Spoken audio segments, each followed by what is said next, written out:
Brian and Kenzie in the morning. And Chicago's alternative all day. Q101. Brian and Kenzie on Q101, and we welcome to the studio. Jeremy Piven is here. He's on the show just about 3 weeks ago, talking about the shows coming up at the Vic. And now he's here. I'd like to think we did something decent enough on the phone, because you were tremendous talking to you on the phone, that it said, hey, I actually want to come in and see them face to face. Is that how it happened? That's the only reason I'm here. I love early mornings. I wanted to see your beautiful face, man. That's a big lie. Yeah. No. I'm just going to stare at you awkwardly this entire time, man. Whoa, that is an awkward My entire look. life is peaking. So thank you guys, man. This is amazing. 2 stand-up shows at the Vic this Friday. And due to popular demand, they added the second show at the Vic, so that'll be a 10 p.m. show, 7 p.m. and 10 p.m., and I'll be filming the stand-up special during both shows that evening, which you said on the air with us you might do it, but now you're definitely doing it. 1,000% doing it. I'm from Chicago, as you guys know, and there's no way I'm not going to film it here. I have to. And I love the Vic, and it's, all roads lead to the Vic on Friday night. I can't wait to unpack it, and also because, to be totally honest with you, to do radio and stuff like this, and to have people go, so what can we expect from you Friday night at the Vic? And for me to go, well, I'm going to do some observational stuff, and then having a guy basically explain why he's funny it is torture, let's be honest, because you can't win. It's not funny. So I was like, you know what? I love what I do. It's so fun. I'm making people laugh. And they're saying things like, after my shows, we didn't know you were this funny. And, and by the way, I love that. I mean, some people would see that, as a dig, but after 80 movies and whatever. But for me, no, seriously, man. That's some very funny ones. Very good. Yeah. Yeah. To me, growing up in Evanston at the Piven Theater and then first job being at Second City and having my background be improv and acting and then stand-up is the logical next step. So that the fact that people don't know and then they see what I do and it really reaches them means everything to me. Now, I'll be a lot funnier because I'm not a morning person. So, and there's coffee coming in, which is exciting. There's coffee coming in, yes. Yeah. And pure Bolivian cocaine. Let's be honest. I'm gonna Yeah, how about telling jokes about flying to us right now? That'd be great. To show us that you're funny. That'd be awesome. By the way, I saw Brian cross that question off his sheet. I'm not going to ask him what to expect tonight. Don't want to do that one. I mean, listen, the comic in me goes, how about some jokes? You think I'm going to come out naked and light myself on fire? What can you expect? How about some goddamn jokes? Right? What can we expect? Is water wet? And what is the opposite of day, night? It's a bit obvious. Yeah. Is it hard to do? Because you obviously have your set, you're filming, so it's going to be similar at 7 and then at 10. Is it weird to copy and paste and go out and just do the show again? Not only won't I do that, but even if I did do that, it wouldn't be weird because you have to understand, I've spent my entire life copying and pasting. If you think about this, because I've got my script, and with Entourage, everyone was like, "Oh, so you were just improvising, right?" And the reality is, every word was written, and I've been acting since I was 8 years old, and what I have to do is nothing special or unique, but you take all that language and you run it until you own it and you're not even thinking about it. And then you're so in the moment that whatever happens. So you have total freedom within those confines, which is you're going to say every word. Do you know what I mean? So that art is essentially, in certain lanes like acting, cutting and pasting, but making it feel totally free as if it's being improvised. So that's one of the many tricks with stand-up. But at the same time, the great thing about it is if someone, yells out, "Let's hug it out, bitch!" Bro, I'm a douchebag because of you, bro. In the middle of my joke, I got to pivot and go, "Thank you, sir." Oh, my God. Do you have Tourette's? What's going on? All right, you're the real Ari. That's amazing, because I'm not. I'm an actor from Evanston, sir. Do you know what I mean? So no matter what, it's going to be different.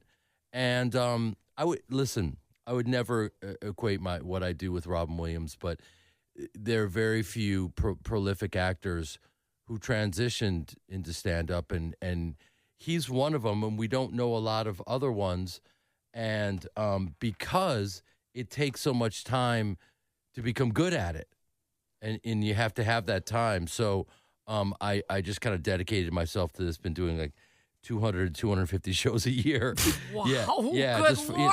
Yeah, just like 5 to 8 shows a week. I saw one of your first stand-ups in Philly 7 years ago. It was one of the first ones you did at the Fillmore there. And, not the Fillmore. It was, damn it, I can't remember now. Punchline or something like that. Philly Punchline. Yeah, but I saw that. Love that place. That was like 7 years ago, so I can't imagine, like you said, doing 250 a year for 7 years now, roughly, depending on movie projects and TV stuff you're doing. It's got to be an amazing grind. Yeah, I mean, I wouldn't even call it a grind. It's really fun because you get up there and you're just laughing, and we all need to laugh right now. We all need a little bit of an escape, and and then material just comes to you, and you get to, like, to your question, is it going to change? It changes every day. I'm going to have to talk about the Chicago Pope. You know what I mean? Right. And the fact that he's from the south side of Chicago, and my fantasy is, he's got that really hard accent, The Pope. Oh, guys, you do a nice job. Listen, we got to go inward and go deep. And speaking of deep, here's some deep dish pizza. Guys from Giordano's, let's do it. We're doing a nice job. And by the way, to you guys, that just sounds like I've done my Chicago accent to, like, I played Mr. Selfridge on PBS, and I played a guy from Chicago that actually invented shopping. He ended up in the 11 people that know what I'm talking about. Because little did I know, PBS has no money to advertise. So I went from Entourage to Mr. Selfridge. Anyway. That's rough. I did my Chicago accent for the Brits, and they said to me, that's the worst Irish accent I've ever heard in my life. Oh, my gosh. No, but then I realized there were so many Irish that landed in Chicago, and a Chicago accent is a homogenized version of an Irish accent, which is crazy. Anyway, this is the worst TED Talk you've ever heard, and I will be boring you on Friday night just like this, kids. Oh, it's great. 2 shows. Again, one just added at the Vic this Friday, so make sure you check it out. If Entourage was made today and Ari was forced to represent like a TikTok influencer, that's what it would be at this point, right? There was no way. Wait a minute, you don't even know how brilliant that is. Thank you for saying that. Oh, no, that's a great. Okay, done. No, you're absolutely right. He would be representing social media stars. Yeah, you're absolutely right. It wouldn't be an actor at this point. Well, I Ari mean, would probably get it together to buy TikTok. Actually, exactly. He'd be representing influencers. That is amazing. And Lloyd would be his politically correct consultant. Lloyd, Ari, you got the wrong pronoun. Well, his pronouns are has and been. He's a has been. Never been. I don't have TikTok, ticky-tock. Oh, man. That would be just genius. That would be amazing. No, but he would have to master, like, that whole new lane. It would, listen, the reality is, look, you guys, I'll be honest. I'm on the streets. I walk everywhere. I got flyers. You saw I have flyers. I hand out flyers. I'm selling a whole new show, 1,000 tickets in a week. And, the word, it's hard to get the word out. People don't know this. So I get to meet people on the street, and I see how excited they are to see me and how they start quoting lines. Even, kids in their late teens, early 20s, they started binge watching it during the pandemic. So we have a whole new audience that is clamoring for this, and I don't even think the platforms have caught up because I see what people want, and the platforms, I don't know if they know. Mm-hmm. Like, people are like, oh, you couldn't do it today. It's too raunchy. It's like, do you understand that that's exactly what people want? People just want to laugh, and they want to laugh at all the madness that's going on right now.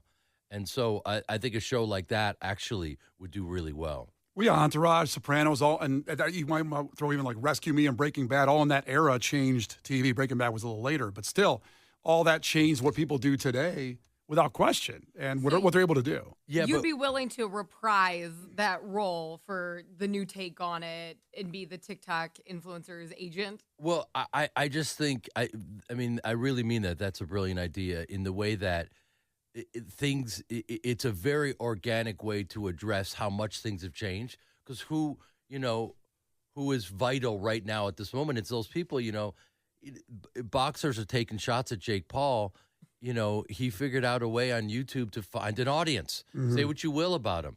He's many things, but he's not lazy. Yeah. He's out there making 116 videos a day, and he's got enough money, to take all the stem cells and hire the best, trainers that money can buy, and he's out in Puerto Rico saving taxes. So hate him all you want, but he's doing something. Jeremy Piven in studio, as we're just talking about, Entourage, but is it possible that Old School gets a prequel to understand why Dean Pritchard is called Cheese? You know what? Selfishly, I yes, a prequel, but wouldn't it be great? Listen, Todd Phillips has said that, he's nervous about doing comedy again because of the times. But the reality is, and I'll address this in my show, I just think that, with this new administration and the way things are going and seeing which way the people went, given the choice, I think people have relaxed a little bit, and I think what they're doing, and I could be wrong, is addressing the reality of where the business is, as opposed to operating out of fear. And going, I don't want to offend anyone. They're going, well, hold on. The roast of Tom Brady was the number one watched piece of content on Netflix, and that was the raunchiest thing you've seen in a long time. Yeah. You know what I mean? I get up on lineups with Nikki Glazer, in L.A., they're very spoiled in L.A. You'll get like Jim Jeffries and Nikki and all these 6, killers in one night. And she worked her butt off and crushed the Brady roast because she was ready. It was unbelievable, Yeah. her thing. I mean, some of her jokes were just, I love it when people are like, come on, bro, women aren't funny. It's like, well, Nikki's like the funniest person in the game. Yeah. And she's genius. And it was raunchy as hell, and everyone watched it. So at a certain point, they're going to have to go, well, hold on, what do the people actually want? And you got to give it to them. So that's my long-winded way of saying, yes, I would do it. And I think a show that's been around for 20 years could be very current. Absolutely. Jeremy Piven, 2 stand-up shows at the Vic this Friday. We'll come back and chat a little bit more, including Case's movie review Friday of one of your movies. You might not have thought. So Case over here has not seen a lot of movies. Now he has, but previously hadn't seen a bunch of just not your movies, but any movies. I'm 26. I would say for the first 25 years of my life, I hadn't paid attention to Bro, movies. you are one beat-up-looking 26-year-old. I say that with love. No, I get it. Bro, you look 42. No, I say that with love. No, I feel it. Yeah, he's feeling the love. What has gone wrong, man? Where do you start? He doesn't even drink alcohol. Yeah, He I don't doesn't drink even alcohol. You don't even drink? I've never had a sip of alcohol in my life. No, but you're going to look that way for the next 50 years. God willing. You're going to look amazing. So it's a good thing. It's like It's a crap great now. thing. He's very lucky. I got out in front of it, you say. 20 years from now, nobody's going to go, whew, he's aged. They say it now. They're going to go, you look amazing. So you won't believe what movie he called the Jeremy Piven vehicle that he reviewed on Friday. All your resume is ridiculous, but the movie he chose to review, we'll have that when we come back here in just 6 minutes with Jeremy Piven. The Brian and Kenzie Show. On Q 101. The Brian and Kenzie Show. On Q 101. Oh, what a joy. Jeremy Piven in studio with us, playing the Vic Theater. 2 shows. I thought that was a weird start clapping and stop clap thing. You weren't confident with it. Well, I was hoping everybody would join in, and the room's full of people, and no one joined in. I could do fake applause somewhere, but I don't want to do that. No. 2 stand-up shows at the Vic this Friday, and 1 added, of course, because there was an early one. That's when I'll be going to at 7. 10 o'clock, there's another show, filming the special here. Get tickets at jamusa.com. Go grab the tickets there. We have a link on our Q101.com anyway to make it easier, our socials. So It's just going to be so cool because, anyone that, listen, I mean this, whether you love me or hate me, show up. Because, no, seriously. Because, it's funny, we were just talking about Jared Leto before we came on here. And he's one of those guys who... That was off the air, by the way, but it's okay. Because we've said it on the air. You can say what you I've want. been pretty open about my disappointment. It's okay. No, sorry, I'm gonna celebrate him for a second. I apologize to you guys. I know you're on the fence about him. We'll allow it. No, I did a movie actually with him and Jake Gyllenhaal. Called Highway that no one's ever seen, and which is too bad because we did this film and it was incredible. And it was so, speaking of raunchy, it was so raunchy they couldn't release it. So I don't know where it went, but my God, was that fun. Anyway, the reason I bring Jared up is because he's one of the few people, if you think about this, there when certain people that as an actor, as a musician, whatever, them that way, and then suddenly me. Okay, take me for an example. Oh, we know Jeremy. He's a great actor. We love him. Oh, right, Ari Gold and Entourage. Yeah, no, but I also... Well, didn't he play the gay Versace salesman in whatever? Okay, yeah, in Rush Hour, right? Oh, he's doing stand-up. No, I don't think he can do stand-up. So my point to you is, Jared did, pulled a 180 and was a very prolific actor and then became a rock star. Yeah. And that's what he's always been. It's what he's always wanted to do. And he successfully transitions, not into being a woman.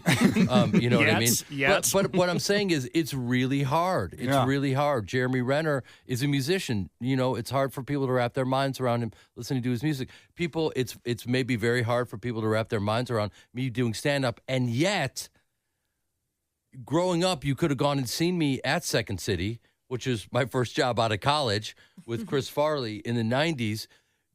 Improvising and doing comedy on the fly and essentially doing everything you need to be a stand-up. Mm-hmm. So I have, and not to make this all about me, but let's be honest, it's all about me. Well, you're here. We're interviewing you. It's okay.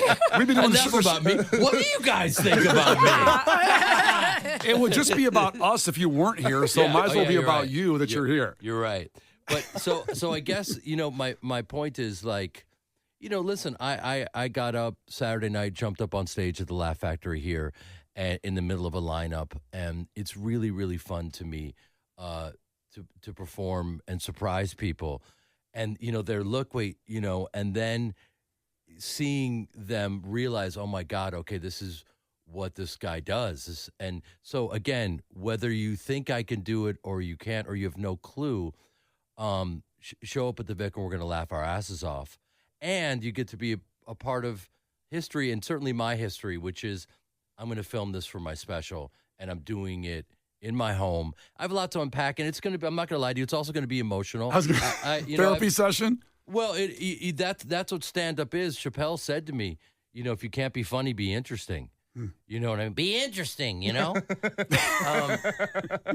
And he said, man, come on, dude. If you're going to bomb at the right time. That's what he said to me. And I said, man, thank you for standing up for yourself with Netflix. And he goes, no, the only reason they kept me is I'm bigger than Netflix, bitch. No, sorry. I'm bigger than Squid Games, bitch. This is what happens. Guys, I haven't, I just woke up. And so I can't, my brain's not working. You're doing great. I'm rooting. I think it's working. You sound good. Barely. Yeah. Just barely making it. So the coffee, it helps. That's going to be the name of my special. Well, just barely making it. Since your brain's not working great, maybe we can catch you a little bit.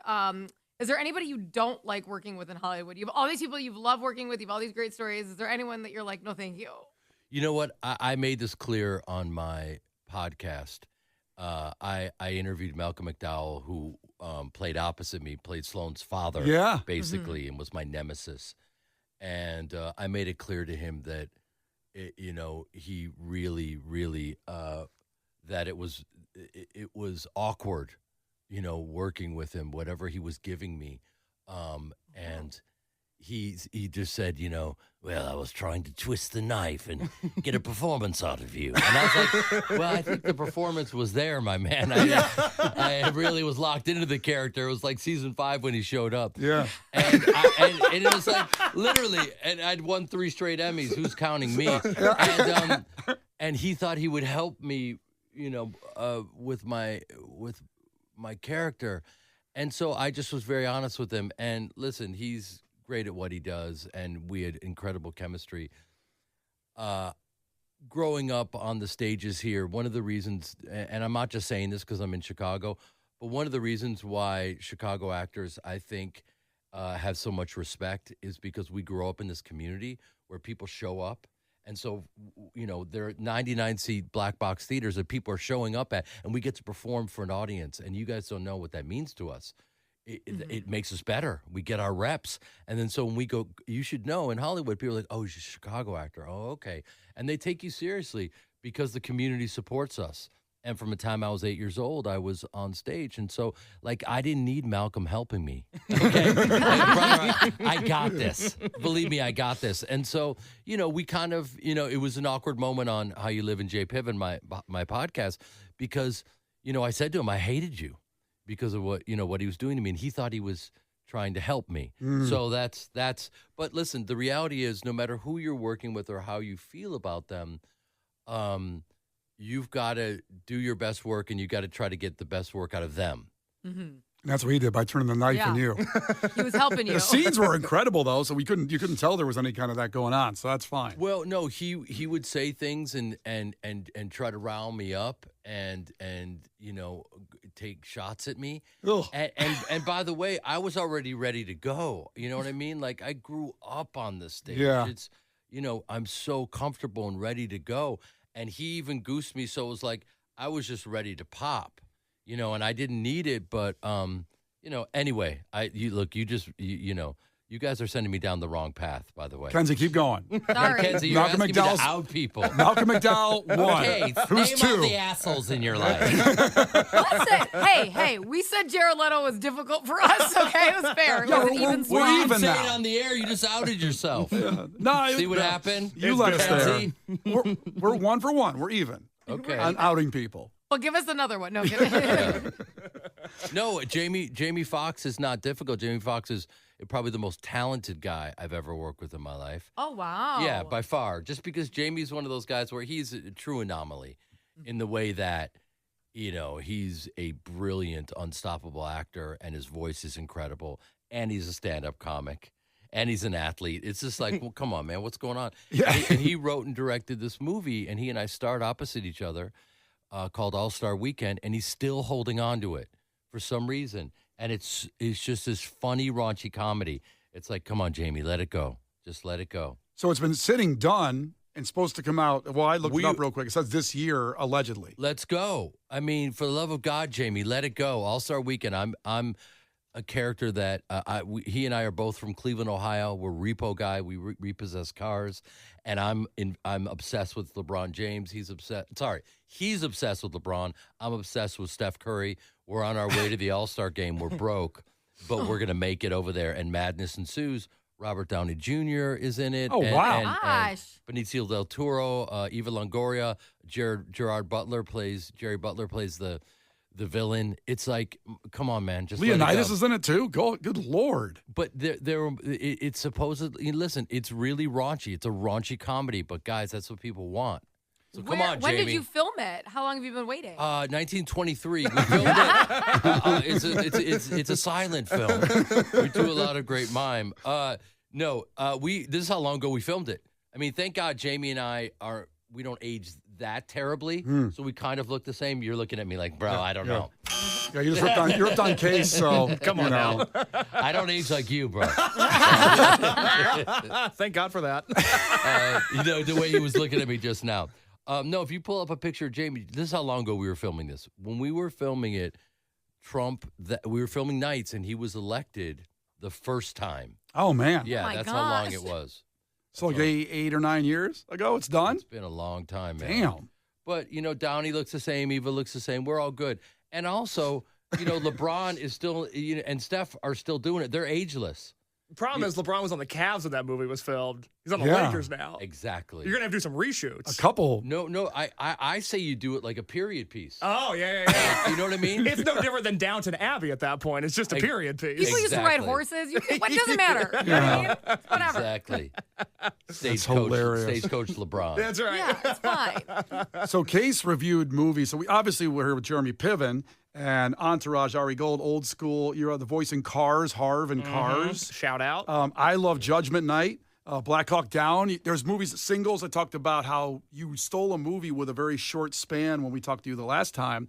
And there's another movie Case has been watching, and he does movie reviews, but he had, up until a year and a half ago hadn't seen anything, not your movies, but any movies. So over the last year, He'd seen Boys in the Hood, and that was it. Boys in the Hood and Norbit, the Eddie Murphy movie. Those were really the only two that I had seen. Oh, okay. That's very random. I like that. But over the last year, I watched Jaws for the first time. I watched Top Gun for the first time. Pulp I watched Fiction. Pulp Fiction, Shawshank, all these movies for the first time. That's amazing. So we know, you're coming in. I go, okay, Friday at 8 o'clock, I got to watch a Jeremy Piven movie. What's it going to be? I pull up the all IMDb. When you called in, a lot of people were sharing their PCU memories, how they love that movie so much. Brian was raving about your performance in Singles. And I go, well, wait a minute, hold on. He's in the movie Heat. I've been wanting to watch Heat. De That Niro, was one Pacino, quick moment. Kilmer, Piven. What an all-star lineup. You're in Heat. I watched this movie last week for the first time I watched Heat. Great movie. I go, surely you had to be in medical school and dropped out. Your performance is so believable as the character Dr. Bob. I got to say, it is your crowning achievement. I've seen every episode of Entourage. I've seen the Entourage movie. And I look younger now than when I was in that movie. Well, you've got a mustache just like me. That's what I really appreciated. In the movie. Now he's got a full Heat. beard. So let's be honest. Here's what I have one scene in that movie, which is I did 40 movies before Entourage, and that was an example of the Chicago spirit, which is you never give up. And I remember auditioning for Michael Mann, another Chicago guy with a hardcore Chicago accent. Okay, Dr. Bob, let's go. Let's give it a shot here. So I was sitting in the waiting room with all the other actors getting ready to audition for Dr. Bob. Do you remember anybody else who was there? I can't name names because I'm about to tell you a story, and if I don't want to out them, because there are people out there that, outside of the Malcolm McDowell story. Okay, yeah, I did out him. Okay, so I'm sitting there, and there was an actor that broke, and he cracked, and because it was over 2 hours. You're just sitting there waiting to audition, and in your mind, you just go, look, if you can just sit here and just wait. At some point, they're going to open that door, and you're going to get your shot. And if you beat all these guys out, you get to do a scene with Robert De Niro. So I just held tight, and that's what you got to do. And this guy snapped, and he took the casting assistant and threw him up against the wall. And at that moment, and at that moment, the door opened, and the casting director was there, and it was just this horrible, awkward moment. And so I went in and, did my audition for Michael Mann. He goes, well, that was good. That was good. Nice job. I got to talk to Bob about this, De Niro. And the casting director goes, you don't have to talk to Bob. Just hire the guy. He's great. You know what I mean? And so I got that role. And by the way, that's an example of what I did. I just started improvising. They were supposed to yell cut when he says, give me your shirt. Give me your shirt. And I just cut, and they don't yell cut. So I just go, my daughter gave me this shirt. And I can you swear? You guys going to don't swear. Okay, don't swear. Because that's all De Niro did was swear. Yeah. Right, in the scene. Yeah, no De Niro impression right now. Yeah. Ooh, good face impression. Good face. Yeah, okay, they can't see it. All right. We'll have video up later of this interview, so they'll see it there. There you go. So basically that is an example of the 40 movies I did before Entourage, which is you got a little scrap, and the Chicago spirit is you just get in there and you're ready to go, and you can improvise and you just expand it. And as I told you guys, I won the Fresh Face of the Year award at 40 years old. And I said, there's nothing fresh about my face. But thank you so much for this award. And so Case billed that, by the way, that review as the Jeremy Piven vehicle Heat. You kind of steal the movie. It's a really emotional scene. You and Kilmer together? Oh, my God. Well, So this guy did good. all that for one scene. So good. So you never saw anything that I actually did other than Dr. Bob. He's Saw seen old Entourage. school. Entourage. I And do Entourage. love Entourage. Oh, okay, there but you that's go. because I had only paid attention to TV. Like when you called in, we were talking on the phone. I asked you about Larry Sanders Show, which is not a normal show for a 26-year-old to ask about. I know it doesn't look like it in my face, but Right. Well, you look old enough. You look like crap. You That's what look he like said. you do watch it. Yeah. That's the problem. but I had only cared about TV up until a year ago. So there's nothing currently that you're watching? Because that's what I'm hearing a lot is people are like, man, we can't find anything. In terms of current TV? Yeah. Well, the problem is that nothing is appointment viewing. So, I want to watch. Exactly. That's my point. I want to watch the Nathan Fielder show, The Rehearsal. I liked the first season. I haven't seen the second season. It's on HBO right now. Yeah. But, like everything else, haven't gotten around to it. Case's anger being 26 actually yearns. And now White Lotus did this where you release it week to week like the old days. It was great. Right. And when you drop a whole thing out, like The Bear, which we love to death here in Chicago, but when you drop the whole thing, it's like, oh, that's too much. I can't. It's too much responsibility. I got to wait till I have enough time to watch all 10 in a row, like a Saturday, just finish it, as opposed to, why can't I space it out Sunday to Sunday or whatever? Having all of them accessible at the moment. I TV feel wasn't like- broken. I don't know why I needed to fix it. Binge watching has not done any good for anybody, I don't think. A current show that you would be great on, though, Mr. Piven, is I would love to see you on The Studio. Have you seen that on Apple TV? You'd be so fantastic on that because Well, it's obviously a lot of actors' episodes. Yeah, thank you for that, Kenzie. I appreciate it. Yeah, Seth Rogen and everyone is kind of behind the scenes of the Yeah. of the studio system. That's something that's a great call, and listen, I'm ready to go. What's so funny is that a comic said to me, he goes, you're on the road so much and you're doing stand-up every night. You're going to be a better actor because of stand-up. And I was like, what are you talking? It just didn't make any sense. And man, was he right. It was so interesting because, who knew that just like, performing is performing. And the reality is acting is a momentum sport. And a lot of actors, you can't act all the time. You got to get all these people to sign off. The money's got to be there. You got to work the dates out, all these variables. Stand up, I'm going to go over to Zany's tonight, jump up on the mic and just do my thing and tell 11 straight dick jokes. And everybody wins, right? You know what I mean? And so I have no rust on me. And so when I watch this transition, Kenzie, get ready. Yeah, Sit get ready. down. This is going to be flawless. This is going to be amazing, I can tell. I had no rust on me, so that when I shoot the best work of my life, the performance that I had my sister adapt and direct it, that my mother, who passed away 2 months ago, get ready for the emotions coming. Yeah, so she gave me the performance, a short story by Arthur Miller out of The New Yorker, and I had my sister adapt and direct it, and it's the best work of my life, by far. Now, isn't it weird that stand-up also kept me ready so that I when I went into this, I was like, oh, wait a minute, I'm loose. I'm ready to go. Now, I had been studying tap for 10 years to prepare for the role, so that helped. Wow. Yeah. Jeez. Well, because 10 it took... years?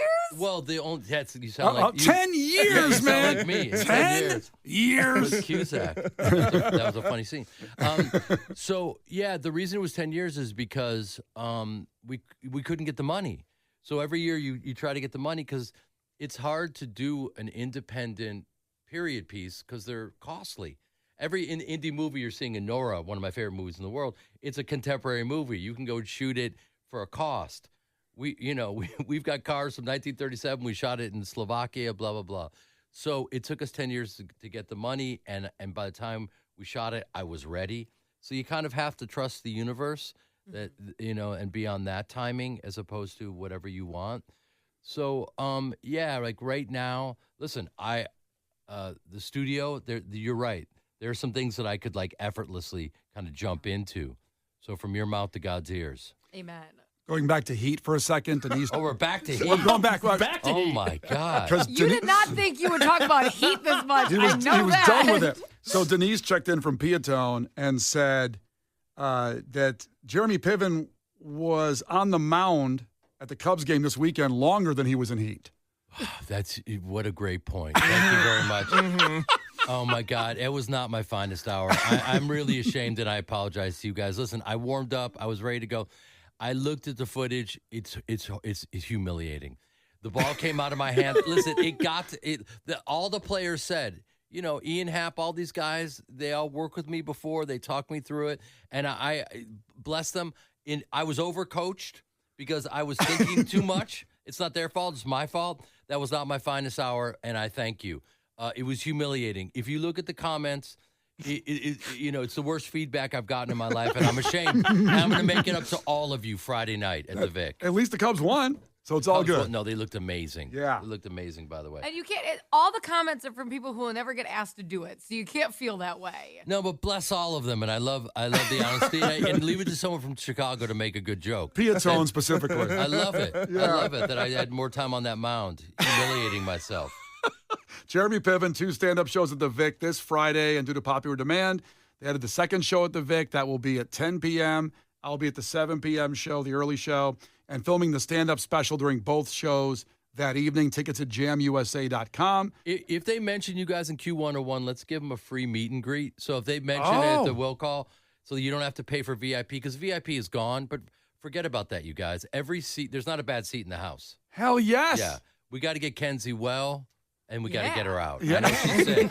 She's sick right now. Wait a minute. If I she's sick like Jared Leto was sick. Yeah, I know. So Kenzie has to say, I heard it on Q101 at the door. Hey, nice to meet a fan. Can I say that? Thanks for coming in, man. We appreciate you so much. Thank you guys for having me. I'll see you next time after you see my stand-up. Yeah. And we'll circle back around. Thank you so much. Hell yeah. Come in anytime you want. Thank you.